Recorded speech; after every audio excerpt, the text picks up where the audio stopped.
Bienvenue dans cette nouvelle vidéo et le texte qui m'a touché, que j'ai médité, eh bien, il se trouve dans Néhémie.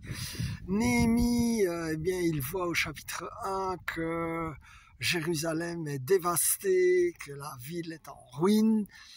Et ce qui est frappant d'ailleurs, il confesse ses péchés, les péchés de ses ancêtres, et il demande le support de l'Éternel.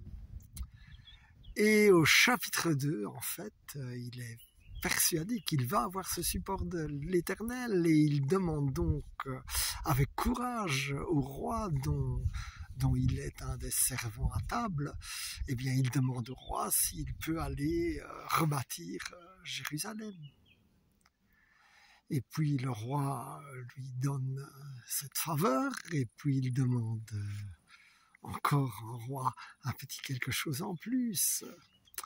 Non seulement si le roi peut lui faire des lettres pour là où il passe être bien accueilli, mais aussi si le roi peut lui faire des lettres pour recevoir le matériel nécessaire. Et le roi lui donne tout ça, et la phrase qui me semble vraiment la clé, la Néhémie 2, verset 8, eh bien il dit qu'il a obtenu tout ça parce que la main de Dieu était sur lui.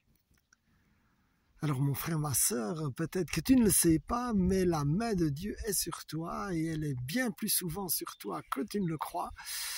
Et donc, grâce à cette main de Dieu, eh bien, il se met au travail. Et il est assez frappant d'ailleurs de constater que quand il est au travail, et là c'est Néhémie chapitre 6, eh bien, il y a des gens qui font tout pour le détourner de son ouvrage. Et ça, lorsque tu vas vouloir faire le plan de Dieu pour ta vie, eh bien, c'est normal. Je veux dire, tu vas avoir des bons pompiers qui vont essayer de te détourner de ton ouvrage. Mais ce qui me frappe aussi, c'est que dans ce même chapitre 6, il parle que finalement, la muraille et les portes sont rebâties en 52 jours, ce qui est quand même très rapide. Et là, ça montre vraiment que quand Dieu est avec toi, eh bien, les choses s'accélèrent et elles vont vite.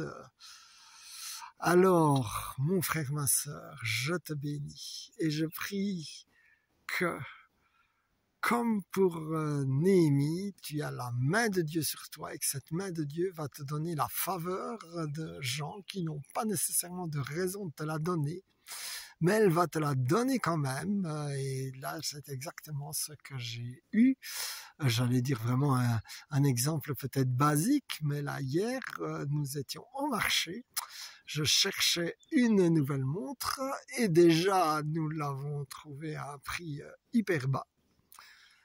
Et en plus, comme ma femme cherchait aussi une montre, eh bien, nous en avons acheté deux et le vendeur nous a encore fait 10% de réduction alors qu'on lui demandait rien. Ce que j'appelle la faveur de Dieu, c'était peut-être que 1 euro symbolique, mais voilà. La faveur de Dieu, je ne méprise pas les petits commencements. Eh bien, mon frère, ma sœur, justement, que cette faveur de Dieu, cette main de Dieu soit avec toi, puis que tu prennes le courage de te mettre au boulot, et puis tu vas voir que une fois que la faveur de Dieu est avec toi, eh bien, les choses s'accélèrent. Alors, merci Seigneur, je déclare une percée dans la vie de mon frère, dans la vie de ma sœur. Et déjà, Seigneur, je te rends la gloire pour ce que tu vas faire de bon. In Jesus' name, je prie et déjà, Seigneur, je te remercie. Amen, amen, amen, sois béni.